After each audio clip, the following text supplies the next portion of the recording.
Damos comienzo a un nuevo programa.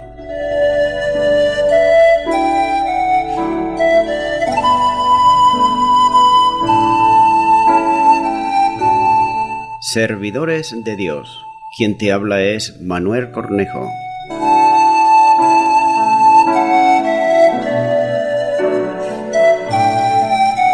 Este es un programa que está respaldado por la Iglesia Evangélica Misión Evangélica de Cataluña.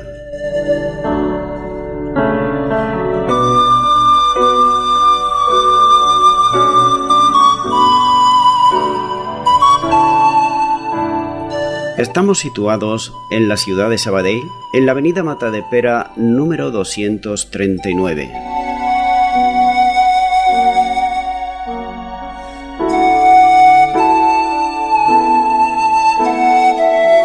Antes de dar introducción a la palabra de Dios, estaremos poniendo una alabanza.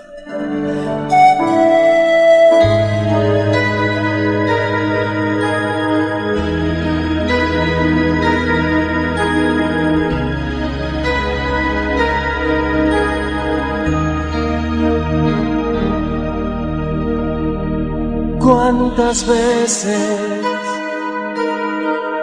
he venido arrepentido buscando tu perdón y te he pedido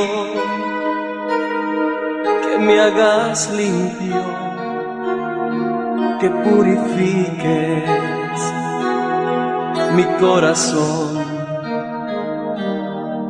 del orgullo que carcome lentamente el alma, de la desobediencia que no me deja nada. ¿Cuántas veces he caído de nueva cuenta en el mismo error? Mas tú, fiel a tu palabra, vuelves y me levantas y me llenas de fuerza y de esperanza con tu amor. Señor, mi Dios,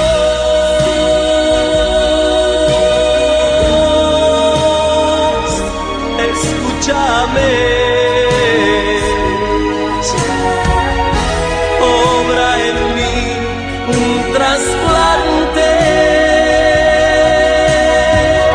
ponme un corazón de carne y quítame este corazón de piedra.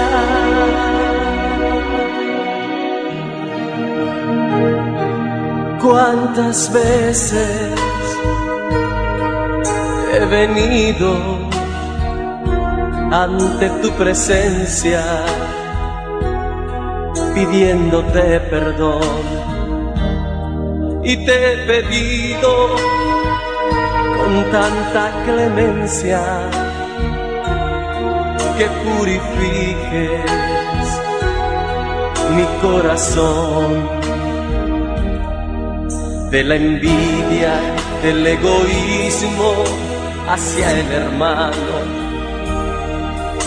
del murmurar de otros y del engaño, del rencor. Señor, mi Dios,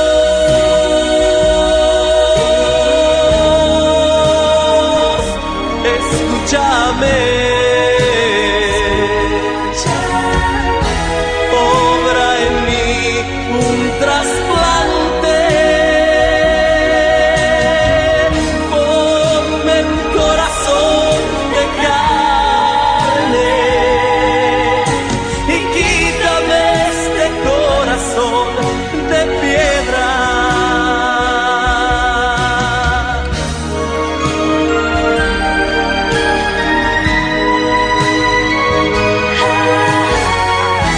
Obra en mí un trasplante,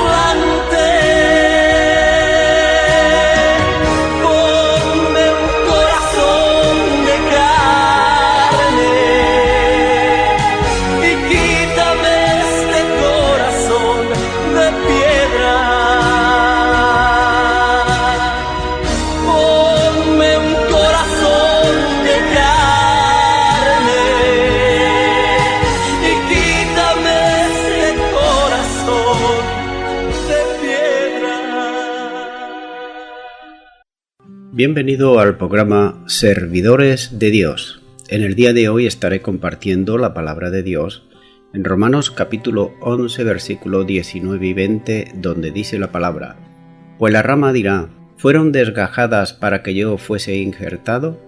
Bien, por su incredulidad fueron desgajadas, pero tú por la fe estás en pie. No te ensoberbezcas, sino teme. La jactancia que se condena en la arrogante y presuntuosa confianza de la cual son capaces los gentiles muchas veces, cuando se considera el lugar de privilegio y honor que ellos ocupan por el desplazamiento de Israel, es decir, por la incredulidad de Israel. La persona que es llamada a ocupar el lugar dejado vacante por otro, por haberse ejercido disciplina hacia esta persona expulsada, siente cuando es injertada, es decir, cuando siente que está en el lugar de la otra persona, siente un placer de autojustificación por este ascenso, y al mirar al caído con desdén. Los gentiles dicen: las ramas fueron desgajadas, pero yo fuese injertado. Pablo dice: bien dicho, tienes razón, como dice el versículo 20 de este mismo capítulo. Es cierto que la salvación alcanzó a los gentiles por la transgresión de Israel, como dice el versículo 11. Pero los gentiles deben de entender por qué esto es cierto. Note que el propósito de Dios no era desgajarlo a ellos, es decir, a Israel, y escoger a otro. Israel cayó por su incredulidad, y la incredulidad siempre en una persona, a largo tiempo, produce un fruto que es el alejamiento de Dios y también la disciplina de parte de Dios. Y fue por su incredulidad que las ramas naturales fueron desgajadas. Por tanto, es por fe que los gentiles estamos en pie. Es por ello que la advertencia que hace aquí: no te ensoberbezcas, sino teme. No piense que no puede también caer. Se puede también caer, igual que lo hicieron ellos. Si los judíos rechazaron a Cristo por incredulidad, ¿pueden los gentiles hacer esto también? Esta advertencia ha sido pasada por alto durante más de 2000 años de la historia de la Iglesia. Hemos visto cómo los gentiles han creído que pueden permanecer en el lugar de bendición sin fe genuina en Cristo, sustituyendo la fe por un ritualismo religioso y racionalista. En otras palabras, lo han sustituido muchas veces por una religión barata y carente de sentido, porque precisamente no hacen lo que dice la palabra de Dios. Ellos se han ensoberbecido y ellos han olvidado que, igual que Dios apartó a estos por su incredulidad, también lo puede hacer con aquellos que tienen incredulidad en su corazón. Continúo con Romanos 11 y versículo 21, donde dice: porque si Dios no perdonó a las ramas naturales, a ti tampoco te perdonará. Si Dios quitó las ramas naturales por causa de la incredulidad de ellos, que debería haber sido parte del árbol, ¿cuánto más quitará Dios las ramas silvestres, es decir, a los gentiles, que realmente no estarían allí, si no fuera por la bondad y la misericordia de Dios? Si Dios no perdonó a los judíos, ¿por qué habría de perdonar a los gentiles? Si Dios juzgó la incredulidad en Israel, ¿no juzgará también la incredulidad entre los gentiles? Si el pueblo escogido de Dios cayó en incredulidad, ¿no debería prestar atención los gentiles para cuidar de caer en eso mismo precisamente? Muchas veces se cree que el Dios del Antiguo Testamento parece como si no fuera el Dios del Nuevo Testamento, y sin embargo es el mismo, exactamente igual. Dios sigue siendo justo y, como la palabra de Dios nos dice, Él sigue siendo el mismo ayer, hoy y por siempre. Por tanto, el cristiano gentil debe tener un espíritu de humildad en relación con los demás, especialmente por él también mismo, porque él también está abocado a la caída. Y la misma Biblia y la historia nos muestra tanto en el ámbito secular como en el ámbito religioso cuántos se creyeron ser superiores, ser más privilegiados, y con el paso del tiempo cayeron. Hay un refrán que dice por ahí que las torres, contra más altas son, más grande es el golpe. Y siempre se suele decir que torres más altas han caído, es decir, puestos altos, elevados, incluso imperios, incluso aquellos que han sido, por ejemplo, como los Césares, o aquellos que han querido gobernar el mundo. Hemos visto como ellos han caído con el paso del tiempo. Por tanto, vemos que lo que es de costumbre que empezaron muchas veces, han empezado bien. Y esto ocurre también en el ámbito religioso, que empiezan bien, empiezan con una sana doctrina, pero llega el momento de alcanzar un peldaño más alto. Se llenaron de jactancia, se llenaron de orgullo, se llenaron de vanagloria, y con este paso y el pasar de los días pasa hoy también lo mismo, exactamente igual.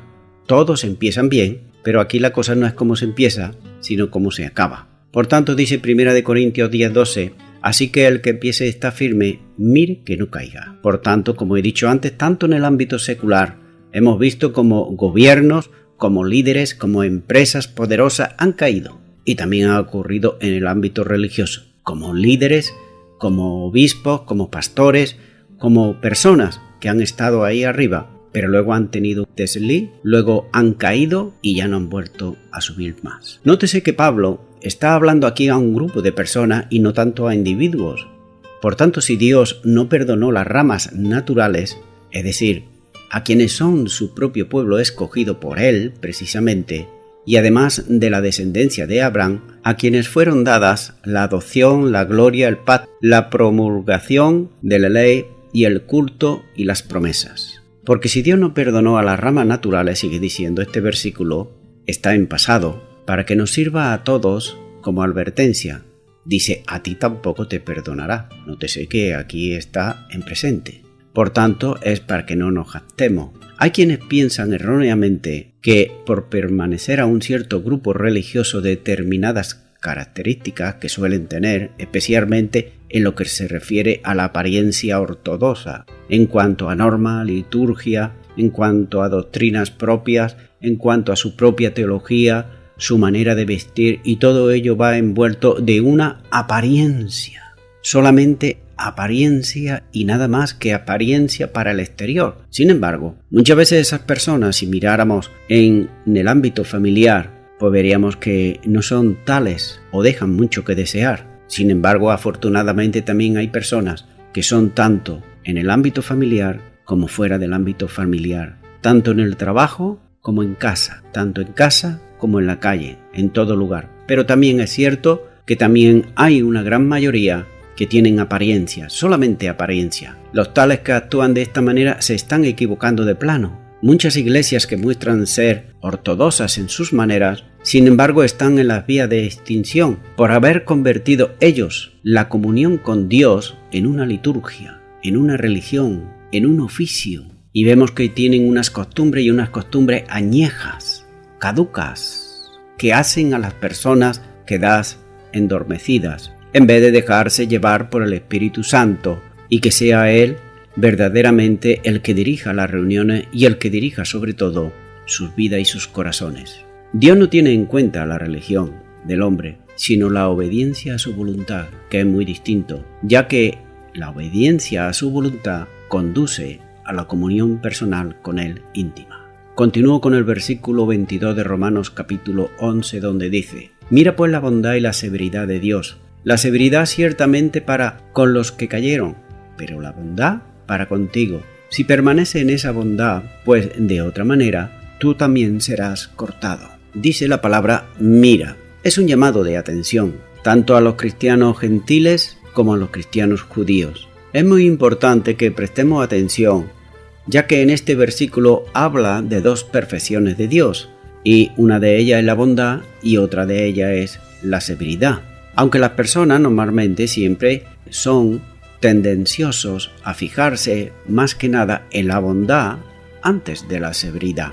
Sin embargo, Dios, que es gracia infinita, es también bondad infinita y severidad infinita. Aquí la bondad equivale a la benignidad. ¿Cómo lo podemos definir? Podría definirse como el amor que se manifiesta en continuidad sobre la base de un pacto. Y de hecho, es un pacto lo que Dios tiene con el hombre y con la mujer, es decir, con la humanidad en el día de hoy. Es decir, que es Dios el que pone cómo hemos de acercarnos a Él y cómo hemos de actuar conforme a su santa y divina voluntad. A Dios, por tanto, no le interesa, como he dicho antes, la religión del hombre, porque la religión es la manera como el hombre se acerca por sí mismo a Dios. Pero la verdadera comunión con Dios es la manera como Dios nos muestra que debemos de acercarnos a Él. Por tanto, la bondad de Dios, tengamos en cuenta que llena toda la tierra. Toda la tierra está llena de la bondad de Dios. Y es también, no solamente está llena toda la tierra de la bondad de Dios, sino que también es una experiencia que podemos disfrutar continuamente todas aquellas que hemos nacido de nuevo y tenemos comunión con nuestro Señor Jesucristo y Salvador. La benignidad en el Nuevo Testamento aparece 10 veces y casi siempre en las cartas paulinas. La benignidad de Dios siempre afable, benévolo y piadoso. Pero en cuanto a este versículo es indulgencia, condescendencia, ánimo, largo y paciente. Por tanto, benignidad, bondad, es la manifestación de la gracia en la que Dios reprime su ira como consecuencia del pecado, concediendo tiempo al pecador para que se vuelva a Él. Y ahí vemos la misericordia de Dios, la bondad, la paciencia que está ahí. Y un buen ejemplo es cuando David pecó con Betsabé y vemos como Dios le dio un tiempo para el arrepentimiento. Él, mientras tanto, ese tiempo, dice la palabra de Dios, que sus huesos envejecían. Su semblante era no de fiesta, precisamente, sino todo lo contrario, estaba serio, porque tenía un pecado ahí sin confesar a Dios. Y Dios le envió al profeta Natán. Cuando Natán le anunció, le dijo cuál era su pecado, pues David rápidamente se arrepintió. Y ahí tenemos el Salmo 51 que lo muestra bien claro el arrepentimiento que él tuvo. En contraste con la benignidad está la severidad. Es un contraste, son dos cosas que están ahí. Ambas unidas, bondad y severidad, son las dos normas que corresponden al ejercicio de la justicia divina. Por tanto, el juez justo que es Dios aplica la sentencia en forma correcta y concreta, para que así surta el efecto de una infinita e inigualable equidad. Continúa este versículo 22 diciendo: si permanece esa bondad, pues de otra manera tú también serás cortado. Pablo hace una amonestación advirtiendo que al gentil le sucederá lo mismo que le sucedió a los israelitas que habían caído. Por su arrogancia, por su ensoberbecimiento e incredulidad, también los gentiles serán cortados si no continúan en esa bondad de Dios, en el camino de la santificación personal, que no es otro que la firmeza en la fe y el crecimiento espiritual. Por tanto, el cristiano gentil no debe tomar la benignidad de Dios como algo liviano o como algo pasajero o algo de no tener en cuenta, sino que la benignidad de Dios en su vida a través del Espíritu Santo debe ser su estilo de vida, su forma de vivir, y el Espíritu Santo va a producir algo en esa persona. Y lo que va a producir es lo que nos dice Gálatas 5, 22 y 23. Mas el fruto del Espíritu es amor, gozo, paz, paciencia, benignidad, bondad, fe, mansedumbre, templanza. Con tales cosas no hay ley. Por tanto, vemos aquí que esto es precisamente lo que produce el Espíritu Santo. Continúa con Romanos 11, versículo 23, donde dice: y aun ellos, si no permanecieren en incredulidad, serán injertados, pues poderoso es Dios para volverlo a injertar. Porque si tú fuites cortado del que por naturaleza es olivo silvestre, y contra naturaleza fuiste injertado en el buen olivo, cuanto más estos, que son las ramas naturales, serán injertados en su propio olivo. Pablo vuelve aquí a su punto principal acerca de la futura restauración de la nación de Israel, como nos lo muestran los versículos 12 y 15. Cuando está diciendo ellos, se está refiriendo a Israel, al pueblo judío. Los judíos hoy están en incredulidad, la mayoría de ellos, pero no todos, ya que Dios tiene, como nos lo muestra la palabra de Dios, siempre un remanente fiel. Y por este motivo no son parte del olivo la gran mayoría de ellos, que son aquellos que no han aceptado al Mesías, a Jesucristo. Pero si no permanecen en incredulidad, es decir, si creen en Cristo como Señor y Salvador de su vida, entonces serán injertados en el olivo y estarán una vez más en el lugar de bendición y participando de la raíz y la savia del olivo verdadero, como nos dice el versículo 17. Fueron desgajados por su incredulidad, versículo 20, y pueden ser injertados si creyeren, versículo 23. Dios, que los redimió y removió y desgajó, ciertamente puede injertarlos nuevamente. De hecho, injertar ramas naturales no es tan insólito como injertar ramas silvestres. lo que Dios hizo con los gentiles en contranaturaleza, como hemos leído, cuánto más no serán injertados los judíos, las ramas naturales en su propio olivo. Después de todo, ese es el lugar que les corresponde a ellos. La palabra injertar significa insertar o introducir un vástago o brote de una planta o de un árbol dentro de otra planta o árbol, donde el injerto continúa creciendo, llegando a ser una parte permanente. El olivo a menudo crece silvestre, de modo que cuando los árboles son cultivados deben ser injertados. Sin embargo, un vástago de un olivo cultivado es insertado en el tronco del olivo silvestre y luego el olivo silvestre es cortado casi por completo y la parte que llega a ser la raíz y el alimentador del vástago insertado, este es el procedimiento común para el injerto. Y esto lo pueden saber muy bien aquellas personas que son agricultores, que trabajan en el campo y que alguna vez han hecho algún injerto de ramas. Pues sabrán muy bien lo que estoy diciendo. Sin embargo, aquellos que no han trabajado al campo y no saben, pues claro, se quedan así y solamente confiar en lo que dice la palabra de Dios. Sin embargo, el apóstol Pablo, a manera de argumento, habla de un injerto contrario al procedimiento natural. Él habla de Dios injertando el olivo silvestre de los gentiles dentro del buen tronco de la nación judía, lo cual es contrario a la costumbre, como nos dice Romanos 11:24. Continúo con Romanos 11:25, donde dice: «Porque no quiero, hermanos, que ignoráis este misterio, para que no seáis arrogantes en cuanto a vosotros mismos, que ha acontecido a Israel endurecimiento en parte, hasta que haya entrado la plenitud de los gentiles».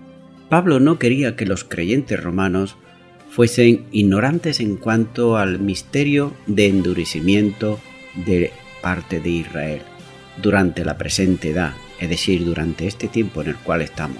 En el Nuevo Testamento, un misterio es algo que había estado escondido, oculto, algo que permanecía en secreto, algo que no se había dado a conocer previamente a los hombres, pero que ahora se ha manifestado y se daba a conocer y se revelaba en la presente edad por los apóstoles y por los profetas en el Nuevo Testamento. Prueba de ello son estos versículos que te voy a dar. Por ejemplo, Efesios 3, 4 y 5, donde dice: «Leyendo lo cual podéis entender cuál sea mi conocimiento en el misterio de Cristo, misterio que en otras generaciones no se dio a conocer a los hijos de los hombres, como ahora es revelado a sus santos apóstoles y profetas por el Espíritu». También Colosenses 1:26 dice: «El misterio que había estado oculto desde los siglos y edades, pero que ahora ha sido manifestado a sus santos». Y Romanos 16 y versículo 26 dice: «Pero que ha sido manifestado ahora, y que por la escritura de los profetas, según el mandamiento del Dios eterno, se ha dado a conocer a todas las gentes para que obedezcan a la fe». Pablo quería que los creyentes romanos supieran algo que los creyentes de otras edades ignoraban. Por ejemplo, Moisés, David e Isaías nada sabían de lo que la palabra estaba hablando ahora en este caso. Pablo está hablando de una obra especial de Dios que está haciendo entre el pueblo gentil durante este tiempo presente. Prueba de ello es que en Hechos, capítulo 15, versículo 14 dice: «Simón ha contado cómo Dios visitó por primera vez a los gentiles para tomar de ellos pueblo para su nombre». Entre las dos venidas de Cristo y durante este tiempo, Israel, como he dicho antes, está ciego en cuanto a la ceguera de Israel. Segunda de Corintios 3, 14 al 16 dice: «Pero el entendimiento de ellos se embotó, porque hasta el día de hoy, cuando leen el Antiguo Testamento, les queda el mismo velo no descubierto, el cual por Cristo es quitado. Y aún hasta el día de hoy, cuando se lee a Moisés, el velo está puesto sobre el corazón de ellos, pero cuando se conviertan al Señor, el velo será quitado».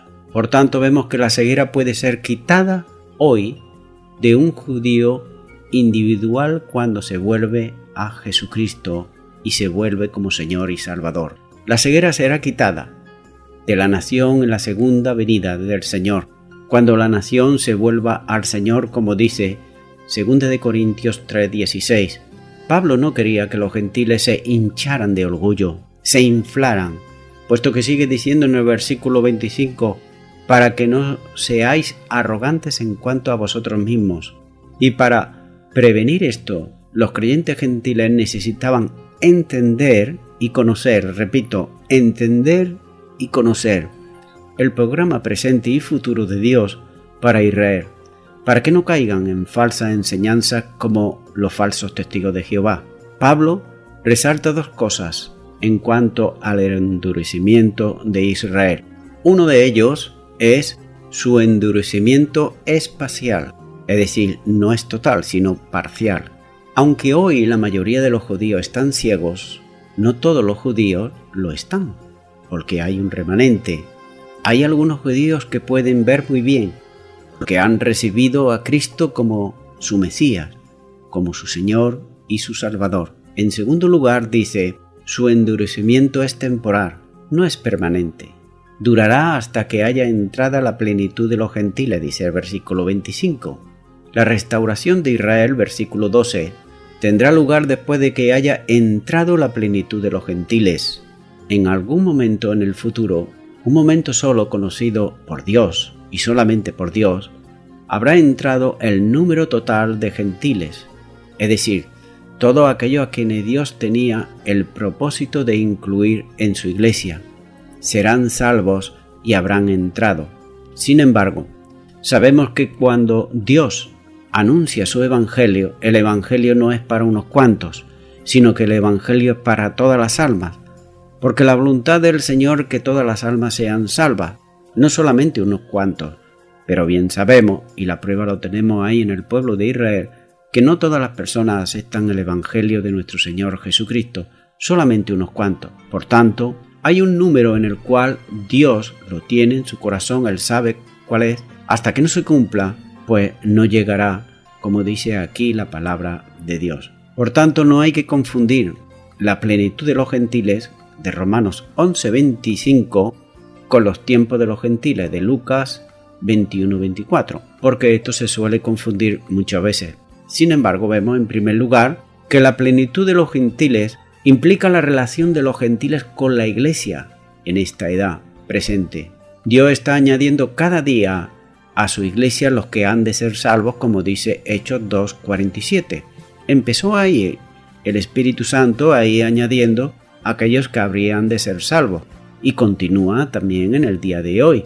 Por tanto, vemos aquí, y son principalmente, aunque no exclusivamente, gentiles los que son salvos, y están siendo añadidos al cuerpo de Cristo.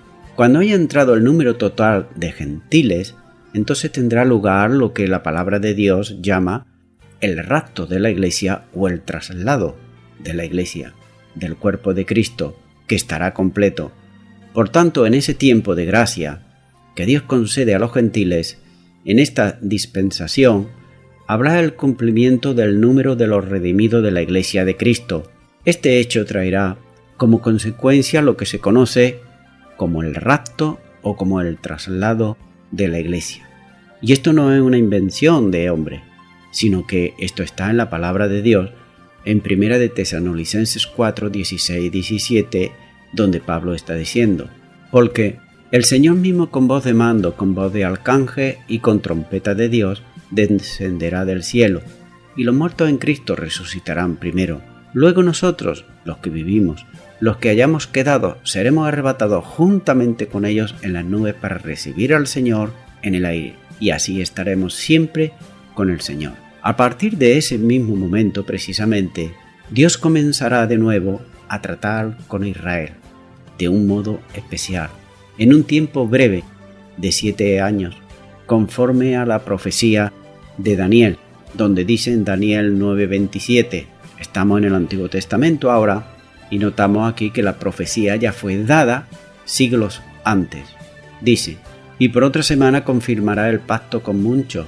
A la mitad de la semana hará cesar el sacrificio y la ofrenda. Después, con la muchedumbre de las abominaciones, vendrá el desolador, hasta que venga la consumación, y lo que está determinado se derrame sobre el desolador.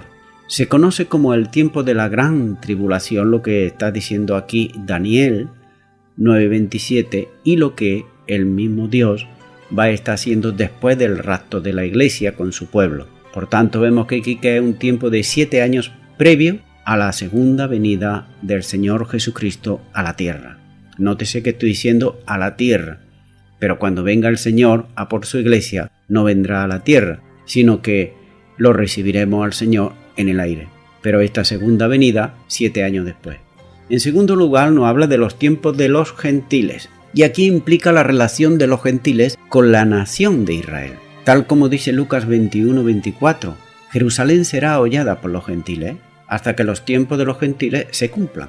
Los tiempos de los gentiles son aquellos largos periodos que comienzan desde la cautividad de Babilonia, de Judá, bajo Nabucodonosor, y que llegará a su término con la destrucción del poder mundial gentil por la piedra cortada, no con mano, como dice Daniel 2:34, versículo 35 y versículo 44. Es decir, con la venida del Señor en gloria, como también nos dice en el Nuevo Testamento Apocalipsis, capítulo 19, versículo 11 y versículo 21. Hasta entonces Jerusalén estará sometida al gobierno gentil. Sin embargo, Lucas 21:24 dice: y caerá a filo de espada, y serán llevados cautivos a todas las naciones, y Jerusalén será hollada por los gentiles, hasta que los cumplimientos de los gentiles se cumplan. Aquí está hablando el Señor Jesús, está profetizando aquello que habrá de venir. En cuanto a la plenitud de los gentiles, son los gentiles quienes están siendo salvos y que son añadidos a la Iglesia hasta que el cuerpo de creyentes esté completo. En cuanto a los tiempos de los gentiles, son los gentiles los que están gobernando sobre Jerusalén y controlándola hasta la segunda venida de Cristo, que es muy diferente. Aunque estas dos frases se parecen, debe ser distinguida a menudo y muchas veces son confundidas. Romanos 11:25 se asocia erróneamente con Lucas 21:24. En referencias cruzadas en los márgenes también de la Biblia se ponen, pero está erróneamente porque una cosa no tiene que ver con la otra. Por tanto, debemos de diferenciar las cosas que son distintas. Voy concluyendo con esto. La jactancia, la arrogancia y la vanagloria son fruto del hombre y la mujer carnal, que hemos heredado esa naturaleza pecaminosa del pecado y sale muy a menudo, pese a ser personas muchas veces convertidas, como aquí Pablo está hablando a la iglesia en Roma. Eran creyentes, tanto romanos, gentiles, como judíos, pero podía salir de ellos ese viejo hombre de pecado, como es la jactancia, la arrogancia y la vanagloria, que son frutos de la carne.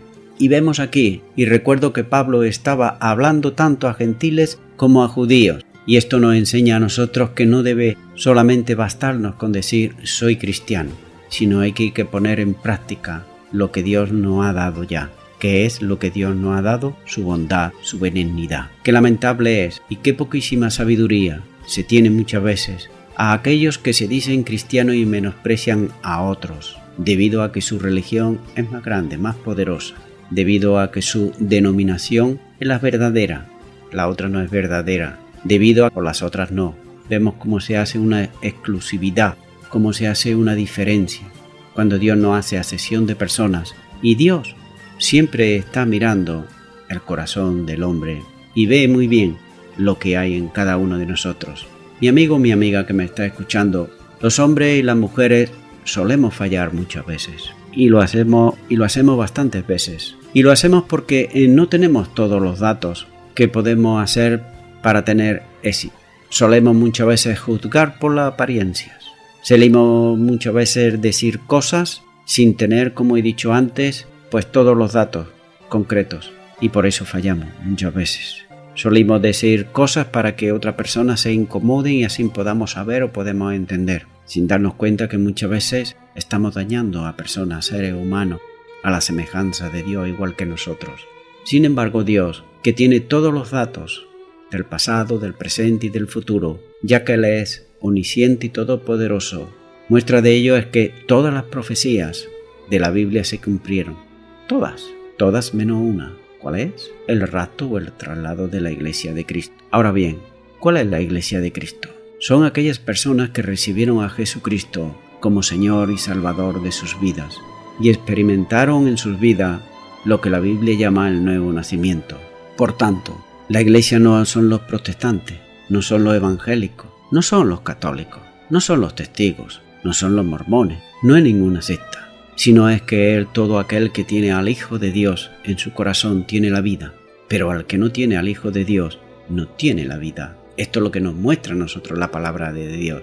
Por tanto, ni nadie que se llame a sí mismo bueno, o nadie que se llame el único que tiene una revelación nueva y poderosa, ninguno de estos es verdaderamente una persona que tiene a Cristo en su corazón y ha nacido de nuevo. Se podrá llamar, sí, lo que quieras, se puede llamar, pero que esté Cristo en su corazón es muy distinto. ¿Me permites que te haga una pregunta? ¿Tienes la seguridad de la salvación de Cristo Jesús en tu vida? ¿Me dejas que te haga otra pregunta? Si Jesús viniera por su iglesia, ¿te irías con él o te quedarías? ¿O piensas que eso de que va a venir por su iglesia aún queda mucho tiempo? ¿O piensas que eso está puesto ahí en la Biblia, pero que no se va a cumplir? Déjame decirte que todo lo que Dios ha prometido se ha cumplido. Él le dijo a su discípulo: he aquí, yo me voy a preparar morada para vosotros y vendré por vosotros. Y él vendrá. Vendrá por aquellos que le han seguido, que le han sido fiel hasta la muerte. Prueba de ello es que él dice: séme fiel hasta la muerte y yo te daré la corona de la vida. Por tanto, mi amigo, mi amiga, si tú todavía no tienes la seguridad de la salvación en tu vida, si el Señor viniese, como he dicho antes, ¿te irías o te quedarías? ¿O lo dejarías ahí? Por eso yo te invito a que aproveches esta oportunidad que el Señor te da en este momento para que aceptes a Jesucristo como Señor y Salvador de tu vida y puedas orar conmigo una oración muy fácil, muy sencilla, y repitas conmigo y digas: Señor Jesús, te pido perdón por todos mis pecados, me arrepiento de ellos y te recibo como Señor y Salvador de mi vida. En el nombre de Jesús, amén. Muy bien, amigo y amiga, si tú has hecho esta oración de todo corazón, pues tú tienes la seguridad de que si el Señor viene a por su iglesia, tú puedes irte con él. Ahora, no se trata solamente de hacer la oración y ahí ya queda la cosa. No, tú tienes que dar pasos de fe, tienes que crecer espiritualmente. Por eso es conveniente que si no tienes una Biblia, la procures tener, pues comprándola o acercándote a una iglesia cristiana evangélica donde se predique la palabra de Dios. Di que allí has orado, que has recibido a Cristo en tu corazón y ellos podrán darte una Biblia. También te enseñarán la Escritura y podrás crecer espiritualmente. Y a toda la audiencia me estoy despidiendo nuevamente de todos ustedes y será Dios mediante hasta el próximo programa. Que Dios os bendiga a todos.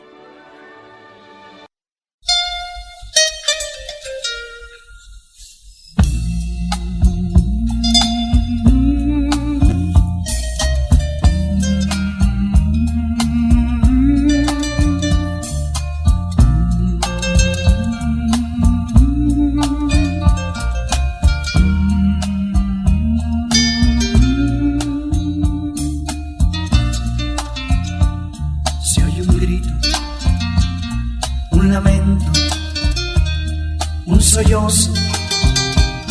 Mucha gente está alarmada. ¿Qué ha pasado? Se preguntan. ¿Qué ha pasado en el mundo?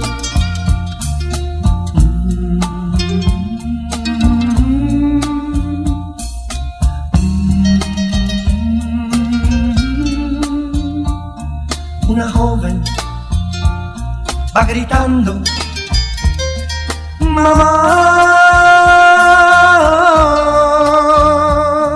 Un esposo va buscando su familia.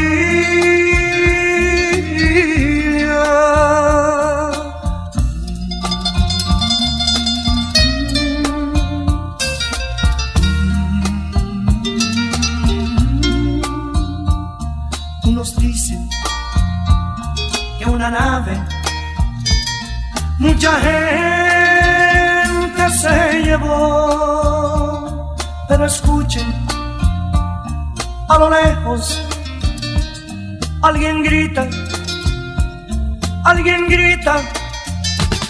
Cristo vino, y su pueblo se llevó.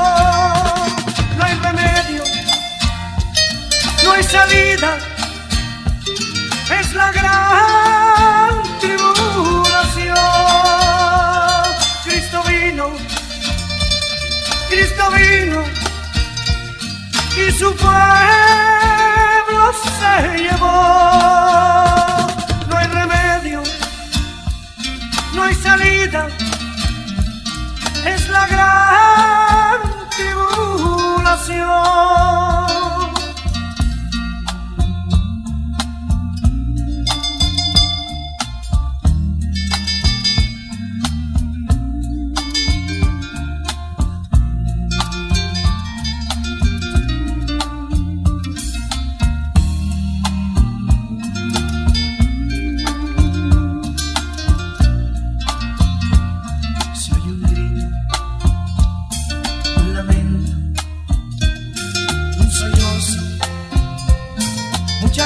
Está alarmada, ¿qué ha pasado?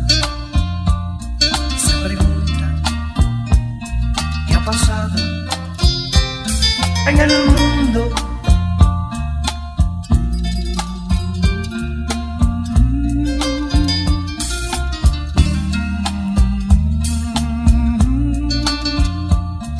Una joven va gritando, mamá.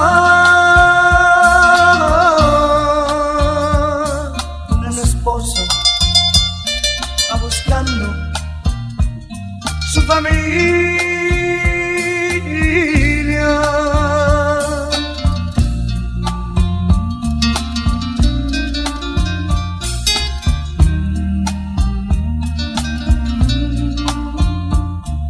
Unos dicen que una nave mucha gente se llevó. Pero escuchen, a lo lejos, alguien grita, Cristo vino y su pueblo